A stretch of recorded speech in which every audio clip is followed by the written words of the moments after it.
Myocyte, Wikipedia audio. A myocyte is the type of cell found in muscle tissue. Myocytes are long, tubular cells that develop from myoblasts to form muscles in a process known as myogenesis.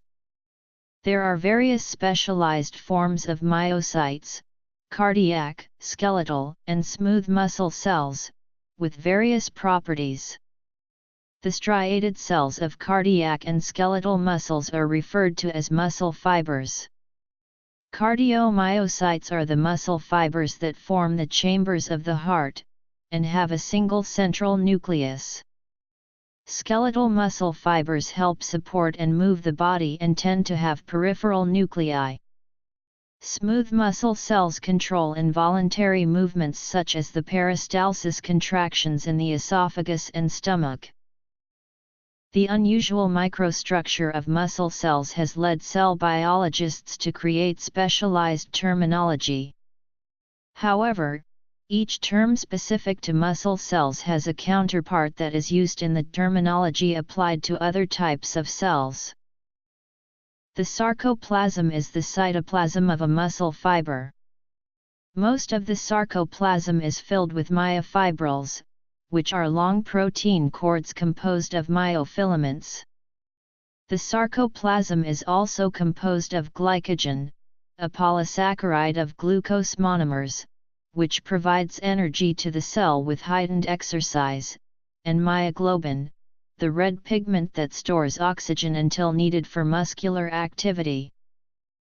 Structure. There are three types of myofilaments. Together, these myofilaments work to produce a muscle contraction. Thick filaments, composed of protein molecules called myosin. In striations of muscle bands, these are the dark filaments that make up the A band. Thin filaments are composed of protein molecules called actin. In striations of muscle bands, these are the light filaments that make up the I band. Elastic filaments are composed of titin, a large springy protein. These filaments anchor the thick filaments to the Z disc. The sarcoplasmic reticulum, a specialized type of smooth endoplasmic reticulum, forms a network around each myofibril of the muscle fiber. This network is composed of groupings of two dilated end sacs called terminal cisternae, and a single transverse tubule, or T-tubule, which bores through the cell and emerge on the other side. Together these three components form the triads that exist within the network of the sarcoplasmic reticulum, in which each T-tubule has two terminal cisternae on each side of it. The sarcoplasmic reticulum serves as reservoir for calcium ions, so when an action potential spreads over the T-tubule, it signals the sarcoplasmic reticulum to release calcium ions from the gated membrane channels to stimulate a muscle contraction. The sarcolemma is the cell membrane of a striated muscle fiber and receives and conducts stimuli. At the end of each muscle fiber, the outer layer of the sarcolemma combines with tendon fibers. Within the muscle fiber pressed against the sarcolemma are multiple flattened nuclei. This multinuclear condition results from multiple myoblasts fusing to produce each muscle fiber, where each myoblast contributes one nucleus. The cell membrane of a myocyte has several specialized regions, which may include the intercalated disc and the transverse tubular system. The cell membrane is covered by a lamina coat which is approximately 50 nm wide. The laminar coat is separable into two layers, the lamina densa and lamina lucida. In between these two layers can be several different types of ions, including calcium. The cell membrane is anchored to the cell's cytoskeleton by anchor fibers that are approximately 10 nm wide. These are generally located at the Z lines so that they form grooves and transverse tubules emanate. In cardiac myocytes this forms a scalloped surface. The cytoskeleton is what the rest of the cell builds off of and has two primary purposes.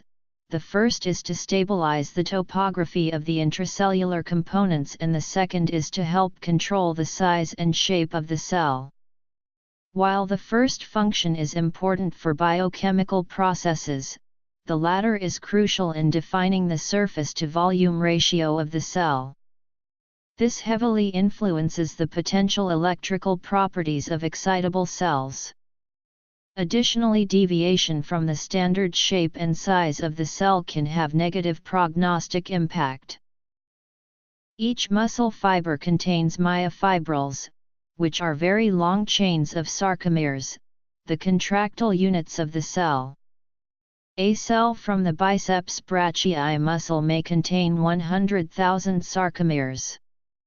The myofibrils of smooth muscle cells are not arranged into sarcomeres. The sarcomeres are composed of thin and thick filaments.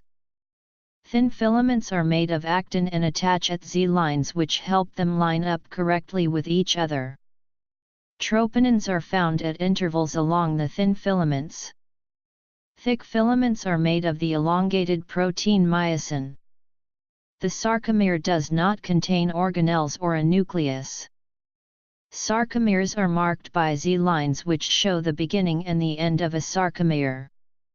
Individual myocytes are surrounded by endomysium.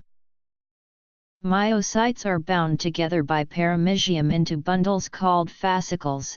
The bundles are then grouped together to form muscle tissue, which is enclosed in a sheath of epimysium. The perimysium contains blood vessels and nerves which provide for the muscle fibers.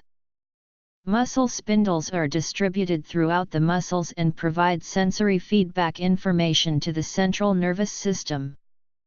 Myosin is shaped like a long shaft with a rounded end pointed out towards the surface. This structure forms the cross bridge that connects with the thin filaments. Terminology. A myoblast is a type of embryonic progenitor cell that differentiates to give rise to muscle cells. Differentiation is regulated by myogenic regulatory factors, including MyoD, MYF5, myogenin, and MRF4. GATA4 and GATA6 also play a role in myocyte differentiation. Skeletal muscle fibers are made when myoblasts fuse together. Muscle fibers therefore are cells with multiple nuclei, known as myonuclei, with each cell nucleus originating from a single myoblast. The fusion of myoblasts is specific to skeletal muscle and not cardiac muscle or smooth muscle. Myoblasts in skeletal muscle that do not form muscle fibers dedifferentiate back into myosatellite cells. These satellite cells remain adjacent to a skeletal muscle fiber, situated between the sarcolemma and the basement membrane of the endomysium. To reactivate myogenesis, the satellite cells must be stimulated to differentiate into new fibers. Myoblasts and their derivatives, including satellite cells, can now be generated in vitro through directed differentiation of pluripotent stem cells. Kindlin-2 plays a role in developmental elongation during myogenesis. Muscle fibers grow when exercised and shrink when not in use. This is due to the fact that exercise stimulates the increase in myofibrils, which increase the overall size of muscle cells. Well-exercised muscles can not only add more size but can also develop more mitochondria, myoglobin, glycogen, and a higher density of capillaries. However, muscle cells cannot divide to produce new cells, and as a result we have fewer muscle cells as an adult than a newborn. When contracting, thin and thick filaments slide with respect to each other by using adenosine triphosphate.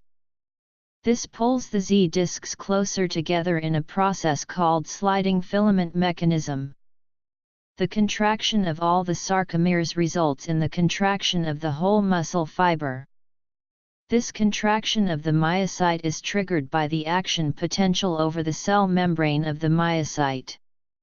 The action potential uses transverse tubules to get from the surface to the interior of the myocyte, which is continuous within the cell membrane.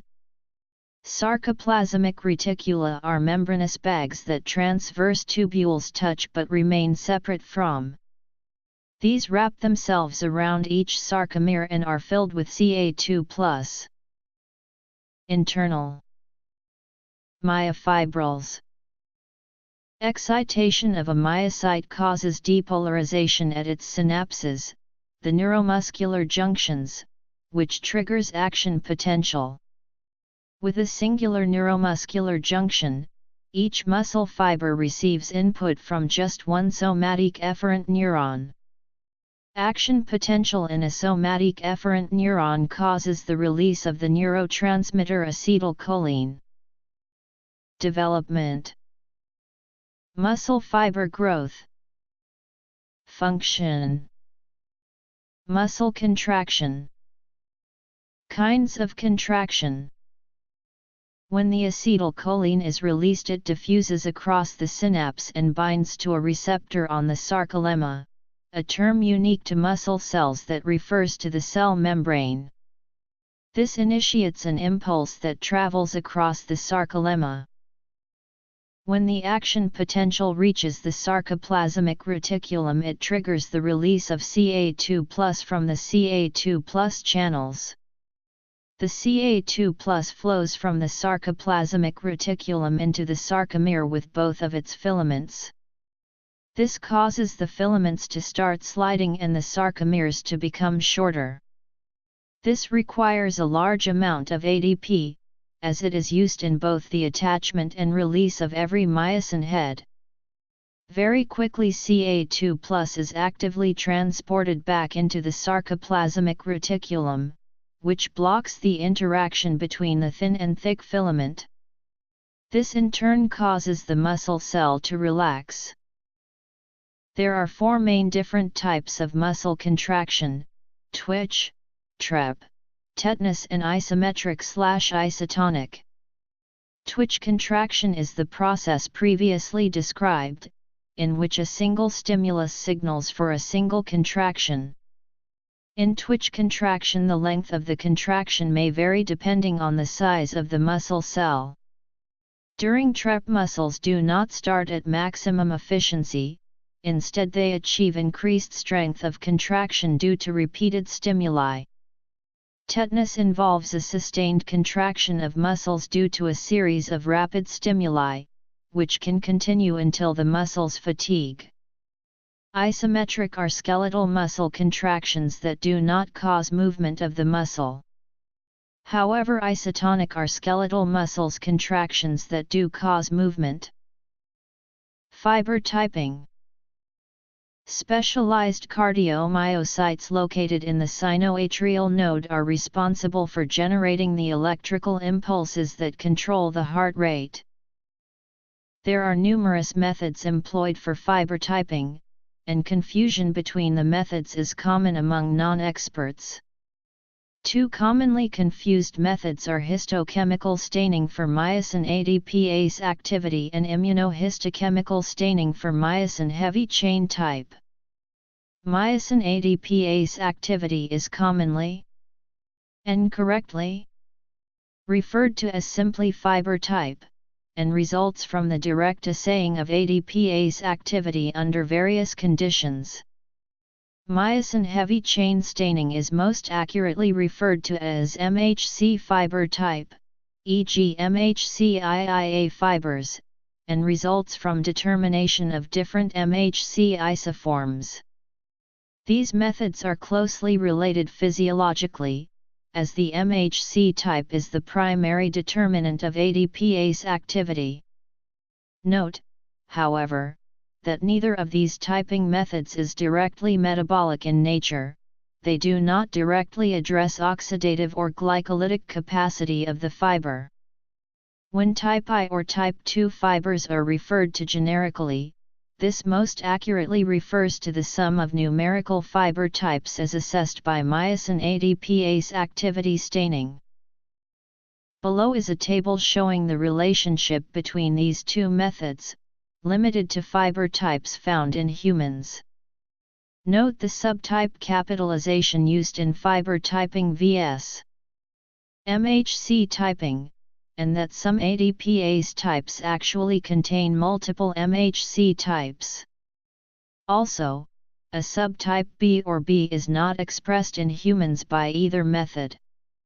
Early researchers believed humans to express a MHC IIB, which led to the ADPase classification of IIB. However, later research showed that the human MHC IIB was in fact I9, indicating that the IIB is better named IIX. IIB is expressed in other mammals, so is still accurately seen in the literature. Non-human fiber types include true IIB fibers, IIC, IID, etc. Further fiber typing methods are less formally delineated, and exist on more of a spectrum. They tend to be focused more on metabolic and functional capacities. As noted above, fiber typing by ADPase or MHC does not directly measure or dictate these parameters. However, many of the various methods are mechanistically linked, while others are correlated in vivo.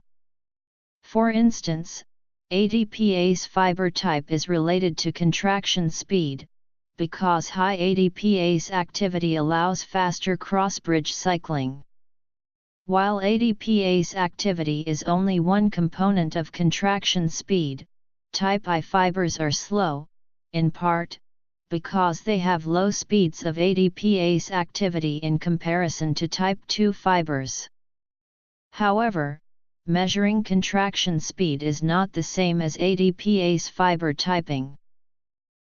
Because of these types of relationships, type I and type II fibers have relatively distinct metabolic, contractile, and motor unit properties. The table below differentiates these types of properties. These types of properties, while they are partly dependent on the properties of individual fibers, tend to be relevant and measured at the level of the motor unit, rather than individual fiber. Traditionally, fibers were categorized depending on their varying color, which is a reflection of myoglobin content. Type I fibers appear red due to the high levels of myoglobin. Red muscle fibers tend to have more mitochondria and greater local capillary density. These fibers are more suited for endurance and are slow to fatigue because they use oxidative metabolism to generate ADP. Less oxidative type II fibers are white due to relatively low myoglobin and a reliance on glycolytic enzymes. Fibers can also be classified on their twitch capabilities, into fast and slow twitch. These traits largely, but not completely, overlap the classifications based on color, ADPase, or MHC. Some authors define a fast twitch fiber as one in which the myosin can split ADP very quickly.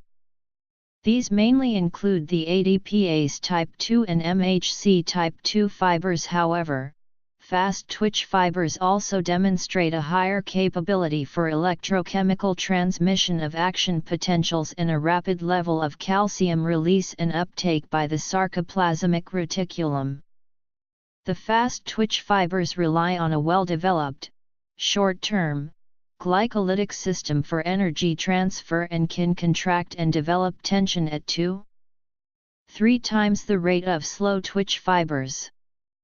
Fast twitch muscles are much better at generating short bursts of strength or speed than slow muscles, and so fatigue more quickly. The slow twitch fibers generate energy for ADP resynthesis by means of a long-term system of aerobic energy transfer. These mainly include the ADPase type I and MHC type I fibers. They tend to have a low activity level of ADPase, a slower speed of contraction with a less well-developed glycolytic capacity. They contain high mitochondrial volumes, and the high levels of myoglobin that give them a red pigmentation. They have been demonstrated to have high concentration of mitochondrial enzymes, thus they are fatigue-resistant. Slow twitch muscles fire more slowly than fast twitch fibers, but are able to contract for a longer time before fatiguing. Individual muscles tend to be a mixture of various fiber types, but their proportions vary depending on the actions of that muscle and the species. For instance, in humans, the quadriceps muscles contain 52% type I fibers, while the soleus is 80% type I. The orbicularis oculi muscle of the eye is only 15% type I. Motor units within the muscle, however, have minimal variation between the fibers of that unit. It is this fact that makes the size principle of motor unit recruitment viable. The total number of skeletal muscle fibers has traditionally been thought not to change. It is believed there are no sex or age differences in fiber distribution, however, relative fiber types vary considerably from muscle to muscle and person to person. Sedentary men and women have 45% type II and 55% type I fibers. People at the higher end of any sport tend to demonstrate patterns of fiber distribution, e.g. endurance athletes show a higher level of type I fibers. Sprint athletes, on the other hand, require large numbers of type IIX fibers. Middle distance event athletes show approximately equal distribution of the two types. This is also often the case for power athletes such as throwers and jumpers. It has been suggested that various types of exercise can induce changes in the fibers of a skeletal muscle. It is thought that if you perform endurance-type events for a sustained period of time, some of the type IIX fibers transform into type IIA fibers. However, there is no consensus on the subject. It may well be that the type IIX fibers show enhancements of the oxidative capacity after high-intensity endurance training, which brings them to a level at which they are able to perform oxidative metabolism as effectively as slow-twitch fibers of untrained subjects. This would be brought about by an increase in mitochondrial size and number and the associated related changes, not a change in fiber type.